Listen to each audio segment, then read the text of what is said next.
नमस्कार दोस्तों, स्वागत है आपका मेरे चैनल नॉट ओनली एस्ट्रो पर। और एक बार फिर से मैं आज हाजिर हूँ आपके सामने अपनी ज्योतिष की श्रृंखला के क्रम में। आज एक बहुत ही इंटरेस्टिंग टॉपिक पर बात करेंगे, न्यूमरोलॉजी विद एस्ट्रोलॉजी। मतलब न्यूमरोलॉजी एस्ट्रोलॉजी के साथ कैसे लिंक होती है, तो इस बारे में हम चर्चा करेंगे। और आ, ये भी बात करेंगे कि जो है ये बात करेंगे कि हम अपने जन्मतिथि का प्रयोग किस प्रकार से कर सकते हैं। तो आइए चर्चा करते हैं, शुरू करते हैं।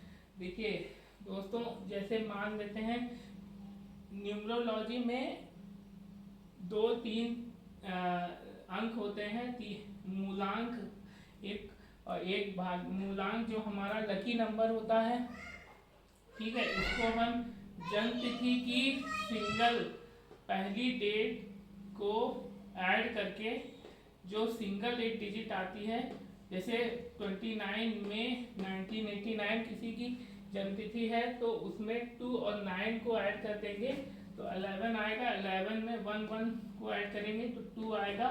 तो 2 हमारा चंद्रमा का अंक होता है। इसी हिसाब से हम निकालते हैं मूलांक। जो पहली डेट होती है जन्मतिथि की, पहली डेट तारीख जो होती है, उसको हम एक सिंगल डिजिट तक ऐड करते हैं, ठीक है। अब उसके बाद एक भाग्यांक होता है। हम पूरे अपने अगर जन्मतिथि के सारे डिजिट को ऐड करते हैं तो हमारा भाग्यांक आ जाता है। इसी तरह एक नामांक होता है। जो नाम हमारा होता है उसमें हर अल्फ़ाबेट का एक नंबर होता है और उसको हम ऐड करते हैं। तो ऐड करने के बाद जितना भी आता है उसको फिर एक सिंगल डिजिट तक लाकर ऐड करते हैं। जैसे 38 आया तो 3 + 8 11, 11 में 1 ऐड करेंगे 2, तो 2 भी चंद्रमा का नंबर। तो इस तरह हम एक सिंगल डिजिट पे लाते हैं। मूलांक की बात करते हैं। जैसे जो मूलांक होता है पहली डेट, जैसे मान लीजिए किसी का 17 है तो 1 + 7 8, 14 है तो 1 + 4 5 हो गया। और इसी तरह हर नंबर एक सिंगल डिजिट पे निकलेगा। हर डेट, हर जन्मतिथि की पहली डेट, तो वो हमारा सिंगल डिजिट, वही हमारा सिंगल अंक जो होगा वो मूलांक हो जाएगा। मूलांक मतलब लकी नंबर होता है, ठीक है दोस्तों। ये हमारा लकी नंबर होता है। और जैसे मान लीजिए किसी की जन्मतिथि 29 मई 1989 है, उसका मूलांक निकलता है 2 + 9 11 1 1 1 2 चंद्रमा। तो चंद्रमा उसका मूलांक हो गया। ऐसे ही किसी की 28 है तो 2 + 8 10, और 10 में फिर 1 + 0 को ऐड करेंगे तो 1। तो 1 नंबर सूर्य का होता है, तो सूर्य उसका लकी प्लैनेट हो जाएगा। इसी तरह मूलांक में निकालते हैं 2 + 7। जैसे 27 है किसी की डेट ऑफ बर्थ, 27 जुलाई या 27 अगस्त, 27 कोई भी महीना है, लेकिन इसमें जब हम पहली डेट को ऐड करेंगे तो 2 + 7 9 आएगा। 9 हमारा मंगल का अंक होता है। इसी तरह हम अपनी बर्थ डेट की पहली डेट को एक सिंगल डिजिट पे लाकर देखते हैं ऐड करके, तो जो हमारा सिंगल डिजिट अंक आ रहा है वही हमारा मूलांक हो जाता है। जैसे 1 आ रहा है तो सूर्य हो गया, 2 आ रहा है तो चंद्रमा हो गया, 3 आ रहा है तो गुरु हो गया, 4 आ रहा है तो राहु, 5 आ रहा है तो बुध, 6 आ रहा है तो शुक्र, 7 आ रहा है तो केतु, और 8 आ रहा है तो शनि, 9 आ रहा है तो मंगल।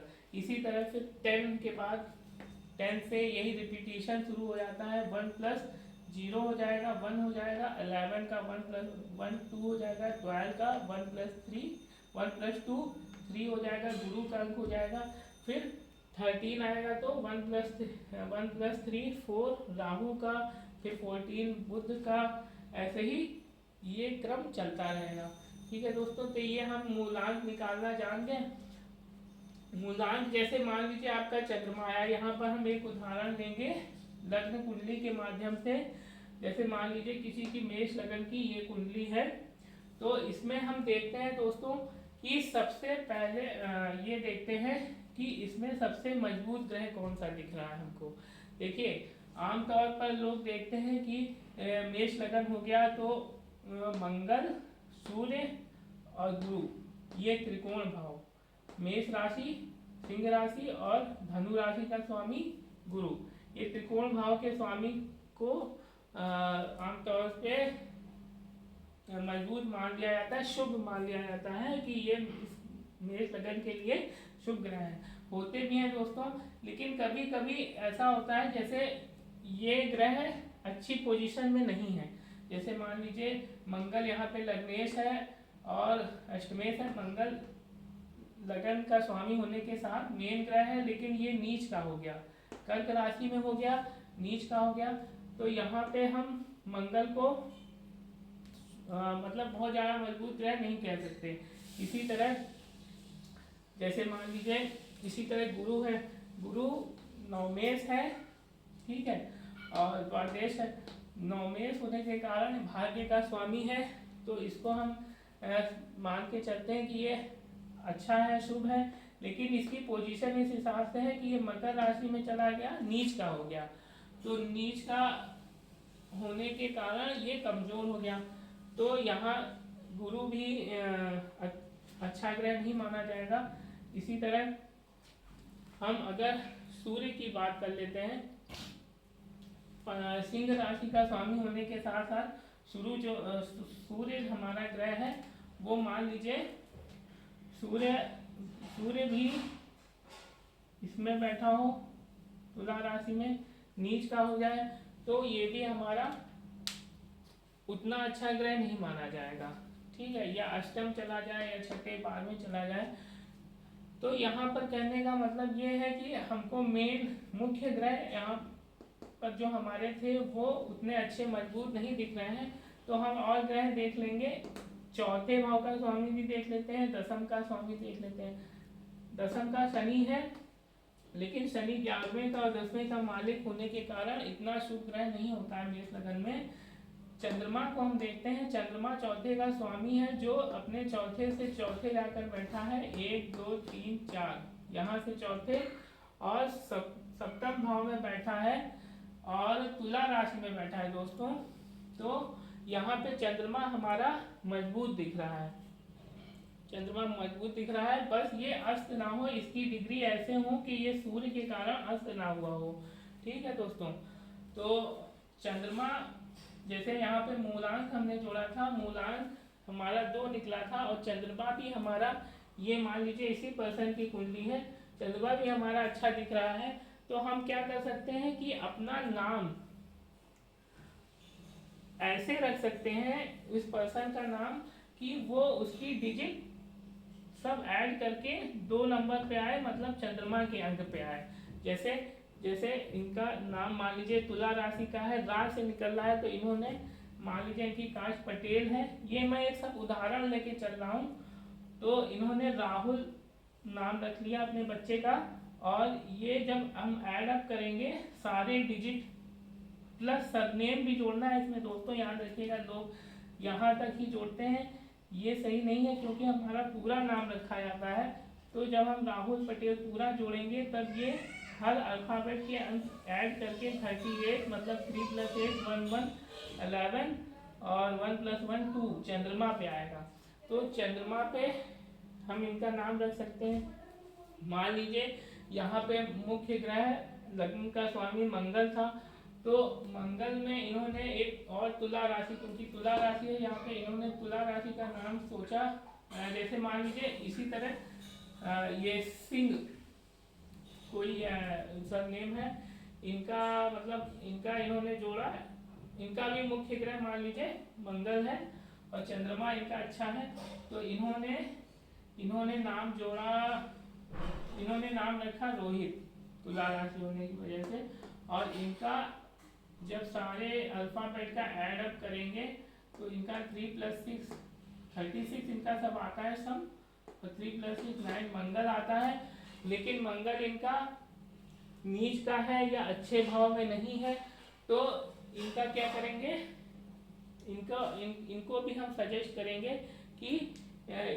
इनका नाम ये सही नहीं है। तो इनका नाम ऐसा होना चाहिए कि उसकी डिजिट पूरी चंद्रमा के नंबर पे आए, अगर इनका चंद्रमा अच्छा है। ठीक है दोस्तों, चंद्रमा जैसे अच्छा है।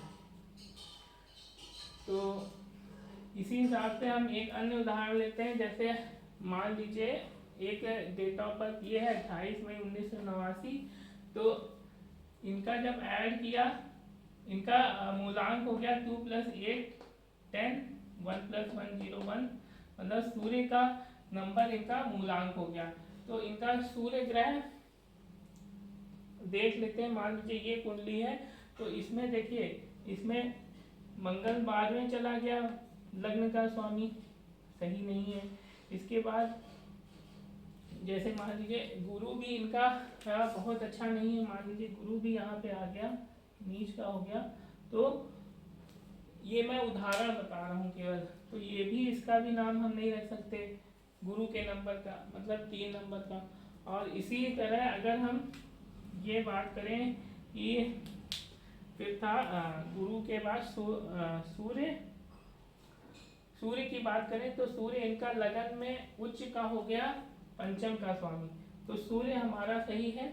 चंद्रमा की बात करें, चंद्रमा अष्टम में नीच का हो गया, चंद्रमा सही नहीं है। तो हम यहाँ पे सूर्य का नाम रख सकते हैं, मतलब ऐसे अपना नाम रख सकते हैं कि सरनेम और वो मिलाकर एक नंबर पे समा रहा हो। ये नाम मिल जाते हैं दोस्तों, बहुत नाम मिल जाते हैं। तो हम जो है, हाँ, राशि का आप नाम रख सकते हैं। जैसे इनकी वृश्चिक राशि है, तो वृश्चिक राशि के जो अक्षर होते हैं, जैसे ना हो गया, ये सब क्या है, वृश्चिक राशि। और भी वृश्चिक राशि के अक्षर होते हैं, ना से नाम रख सकते हैं। लेकिन जब उनका अल्फ़ाबेट, अंग्रेजी अल्फ़ाबेट में ऐड करें, तो उनका आना चाहिए मूलांक 1 होने की वजह से। ये लकी नंबर है मूलांक, तो सूर्य का है। तो सूर्य ग्रह भी कुंडली में अच्छा है। मेरे कहने का मतलब ये है, जब लकी नंबर आपका मूलांक निकलता हो, उसका ग्रह भी अच्छा हो, तो आप उसी ग्रह के अंक पे नामांक अपना नाम रख सकते हैं। ठीक है, तो इस तरह के नाम मिल जाते हैं दोस्तों। तो ये मेरा एक शुरुआती पहला वीडियो था न्यूमरोलॉजी और एस्ट्रोलॉजी को लिंक करने वाला। इसी तरह मैं आपको और वीडियो बनाकर बताता रहूँगा, और उदाहरण, इसमें बहुत सारे उदाहरण हो सकते हैं दोस्तों। ये मेरा पहला प्रयास था। उम्मीद है आपको समझ में आया होगा और आप इससे लाभान्वित हो सकते हैं भविष्य में। ठीक है दोस्तों, तो मुझे आज्ञा दीजिए, मैं अपने अगले वीडियो में ऐसे ही कुछ उदाहरणों के साथ प्रस्तुत होऊंगा। नमस्कार, धन्यवाद।